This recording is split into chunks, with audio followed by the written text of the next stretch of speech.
A finasterida é um dos medicamentos mais famosos contra a calvície masculina, mas existem muitos mitos e verdades sobre esse assunto.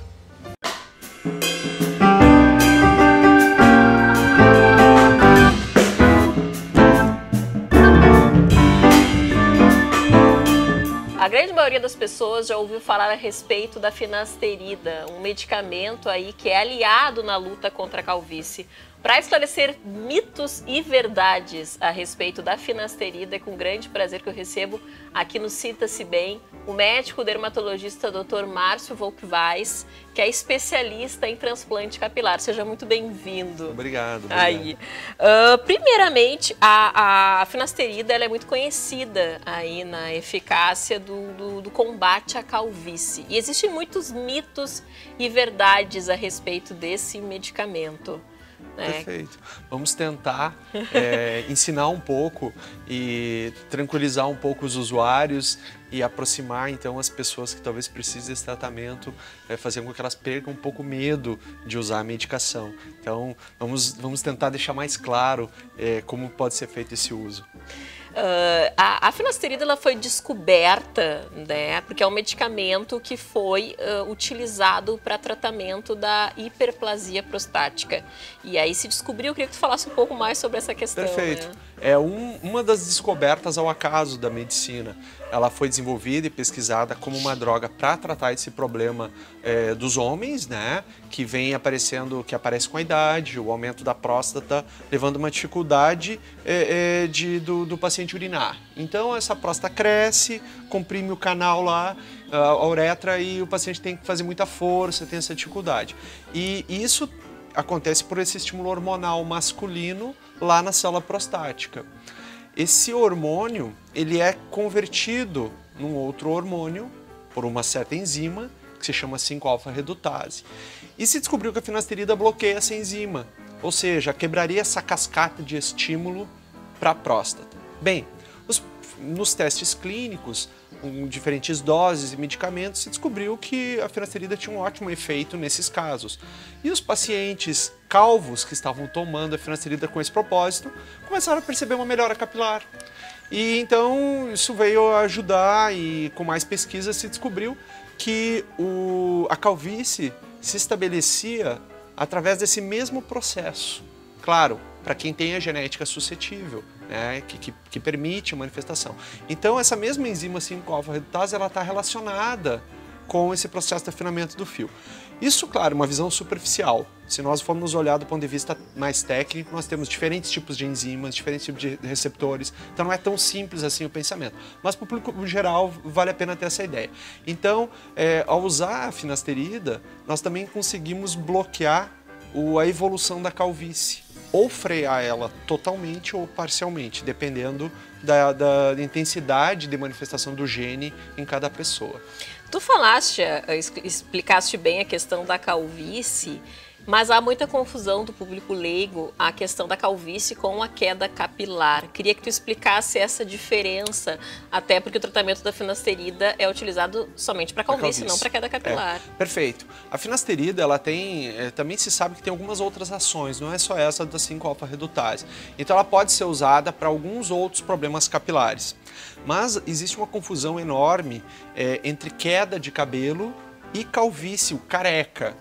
Então nós ouvimos muito que a queda de cabelo vai levar à calvície. Não é bem assim que acontece.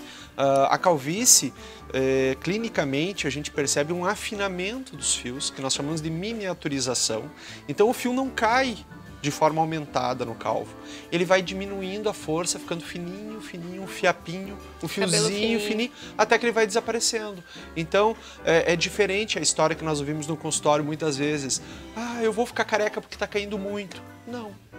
O careca não tem queda aumentada, né? Ele tem um afinamento, ele vai vendo que o couro cabeludo vai ficando presente, começa as entradas, começa a aparecer a coroa, e ele não tem uma queda aumentada em nenhum momento.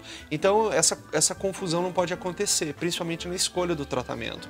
A finasterida, ela é um medicamento indicado, clássico, para a calvície, não para quedas de cabelo, como nós temos aí por vários motivos. Somente calvície masculina, porque existe a calvície feminina. E quando a gente fala em tratamento da finasterida para calvície, pode existir essa confusão. Sim, o medicamento finasterida foi desenvolvido para uso masculino para próstata, bem. E ele é um remédio que ele tem um efeito complexo dele num corpo da mulher, caso ela esteja grávida. A gente pode ter interferência dessa, como ele é um anti-hormônio masculino, nós vamos ter uma interferência desse medicamento, dessa substância, na formação do embrião, podendo trazer malformação de órgão genital do embrião. Então, nessa situação, ela é uma medicação que ela tem que ser totalmente evitada numa mulher grávida. Ela é proibida. Bem, o que os laboratórios fazem no mundo inteiro?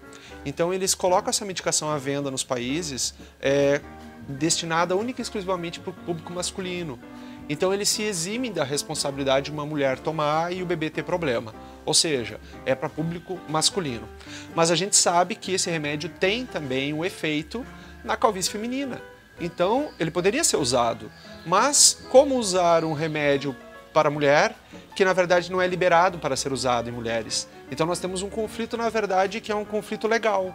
Mas a gente sabe que é um remédio que poderia trazer, sim, trazer benefícios. E nós sabemos também que muitos colegas usam, né,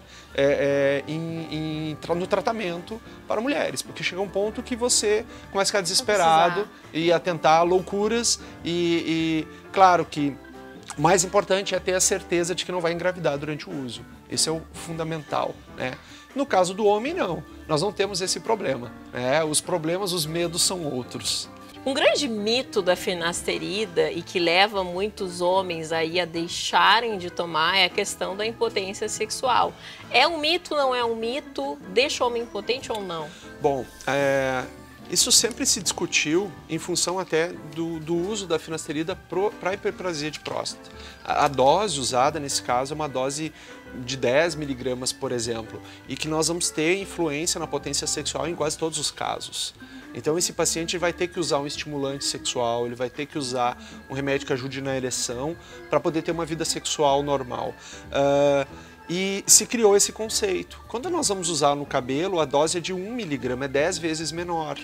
Então a incidência de distúrbios, de alteração de ereção, ele cai drasticamente. Os índices técnicos que nós temos é de 0,1%. É um caso em 1000. E essa interferência, ela normalmente não é uma interferência plena, total. Ela é uma interferência parcial, que pode ser percebida em algum certo grau no momento da vida, no momento do relacionamento sexual. Mas ela não é uma regra. Agora, o medo leva àquela famosa frase: prefiro ficar calvo do que ficar impotente. Mas isso não é o dia a dia, não é verdade, né? Ela não é tão presente assim. O fato é que nós prescrevemos para os pacientes, explicamos para eles e alertamos, e isso eu acho mais importante, que caso ele venha a perceber alguma interferência, com a suspensão da droga, em poucos dias ou semanas, ele já não tem mais risco de ter aquele efeito colateral novamente. Então é totalmente reversível, vale a pena tentar. E por quanto tempo que se toma essa medicação? Bem, a calvície ela gosta de evoluir até os 45 anos de idade com uma intensidade maior. O período que ela é mais forte é dos 20 aos 30 anos, mas nós temos ainda uma caminhada dela que vai até os 45. Então, se nós iniciarmos um tratamento com 20 anos, nós temos no mínimo 2 décadas de uso de medicação. Se nós tivermos uma calvície que se apresenta um pouco mais tardiamente, lá com 35, 40, nós vamos ter poucos anos de uso da medicação. Então, o tempo de uso varia de acordo com o momento do início da manifestação da calvície. Mas, na regra, a gente costuma incentivar o paciente até os 45 anos o uso. Depois disso, poucos casos, porque daí nós começamos a perceber um aumento um pouquinho maior dos índices de impotência sexual, então a gente prefere daí diminuir o uso. Para encerrar, doutor, existe alguma contraindicação? Bem, a finasterida ela tem um efeito que a gente sabe também, não só anti-hormônio, mas também um efeito em sistema nervoso central. Então, está se caminhando para alertas assim, mais importantes do uso dessa medicação em pacientes que têm tratamentos psiquiátricos, como depressão, ansiedade. Então, nesses pacientes, parece que os efeitos colaterais são mais importantes. Não está bem estabelecido ainda, mas parece que é uma contraindicação. E a outra contraindicação clássica no homem, como essa medicação diminui um pouco a produção de espermatozoides durante o uso, ele seria uma espécie de um anticoncepcional masculino que não funciona tão bem, mas enfim, ele diminui a a capacidade de engravidar. A capacidade de ter filhos do homem durante o uso. Então, nós vivemos uma epidemia de casais que não conseguem ter filhos, Então, é uma orientação. O homem que quer ter um filho, que está tentando ter um filho, a gente orienta a não usar medicamento durante esse momento. Dá uma parada Dá uma paradinha para ajudar. Muito obrigada pelos esclarecimentos, doutor. Obrigada por participar aqui do Sinta-se Bem.